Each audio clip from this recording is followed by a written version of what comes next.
Assalamualaikum warahmatullahi wabarakatuh. Perkenalkan, nama saya Anissa Diana Atikahsari dengan NIM 4402236500023. Saya dari kelas Thermal, jurusan Rekayasa Perancangan Mekanik, Sekolah Vokasi Universitas Diponegoro.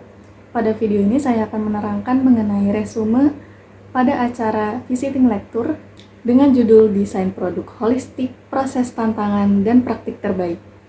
Video ini saya buat sebagai salah satu syarat untuk memenuhi nilai partisipatif mata kuliah Perancangan 2. Pada saat visiting lecture, Dr. Fatma menjelaskan materi dengan 4 pokok pembahasan. Yang pertama, pembahasan mengenai dasar-dasar desain, meliputi prinsip-prinsip desain produk, mekanik, dan industri.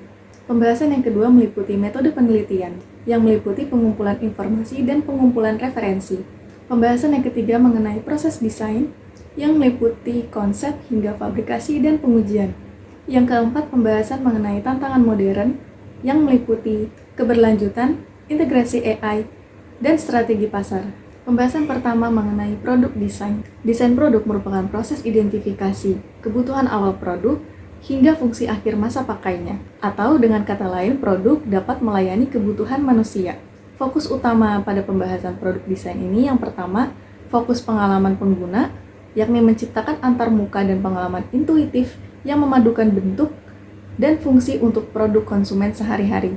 Kemudian fokus yang kedua, untuk menciptakan pemecahan masalah, yakni mentransformasi kebutuhan pengguna yang kompleks menjadi solusi elegan dan dapat dipasarkan melalui proses desain thinking yang interaktif.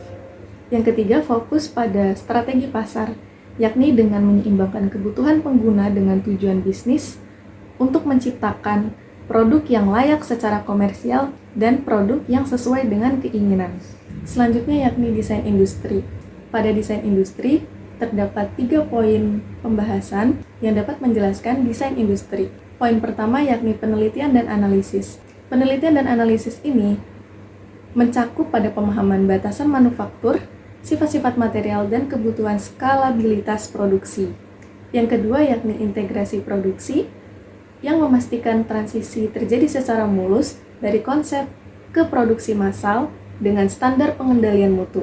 Dan terakhir, poin ketiga yakni pengembangan konsep dengan membuat desain yang mengoptimalkan daya tarik estetika dan efisiensi manufaktur dalam skala besar.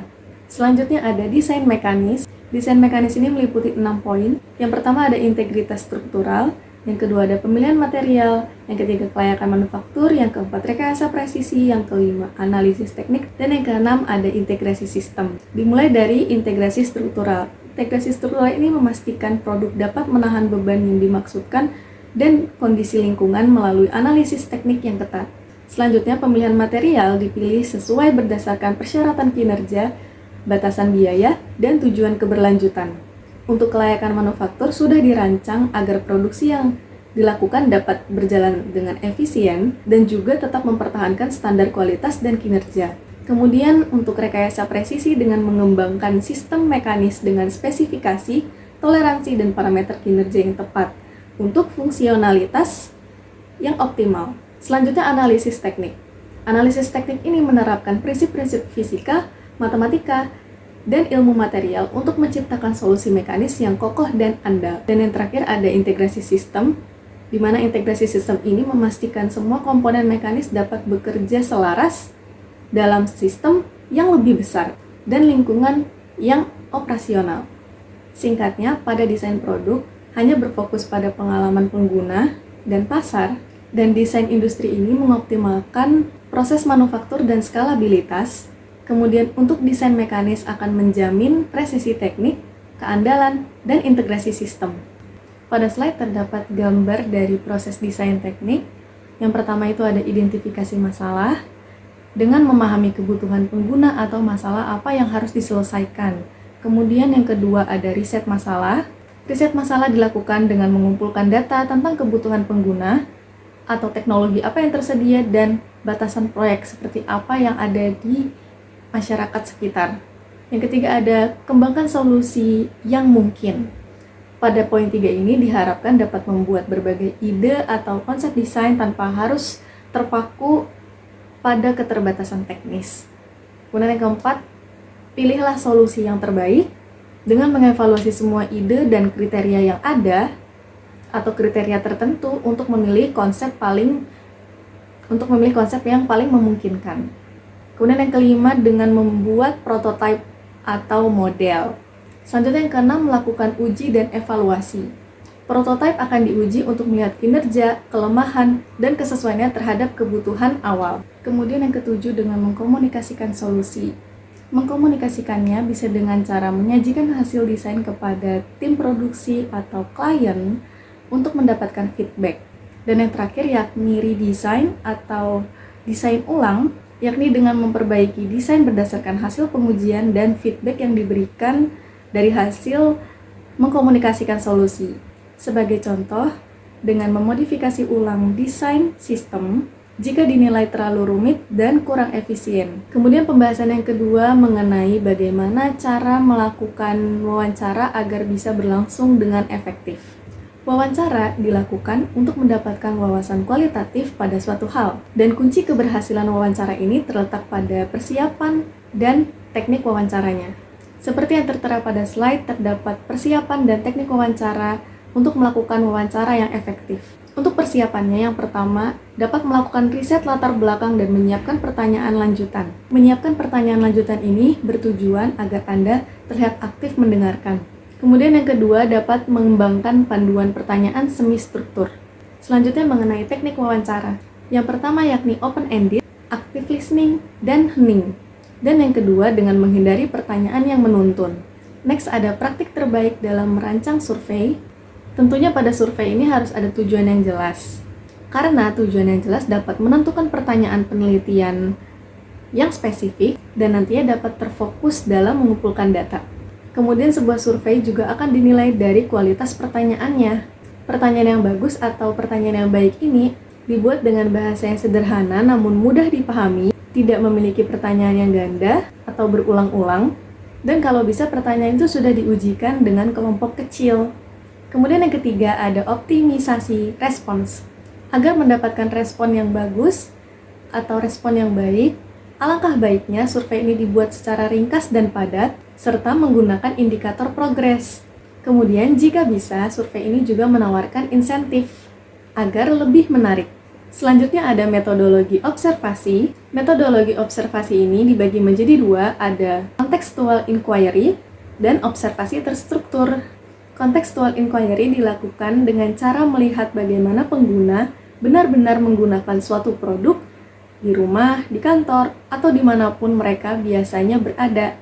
Dan observasi terstruktur ini dilakukan untuk memiliki patokan data yang jelas dari pengamatan yang berbeda agar nantinya bisa dibandingkan. Kemudian terdapat keunggulan pengumpulan informasi.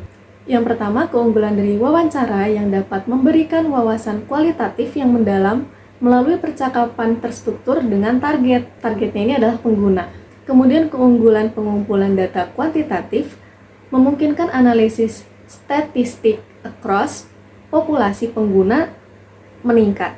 Dan yang terakhir, keunggulan dari studi etnografi ini dapat mengungkap perilaku tidak sadar dan pola penggunaan kontekstual. Selanjutnya ada cara menguji produk sebelum diluncurkan. Cara menguji produk ini ada dua.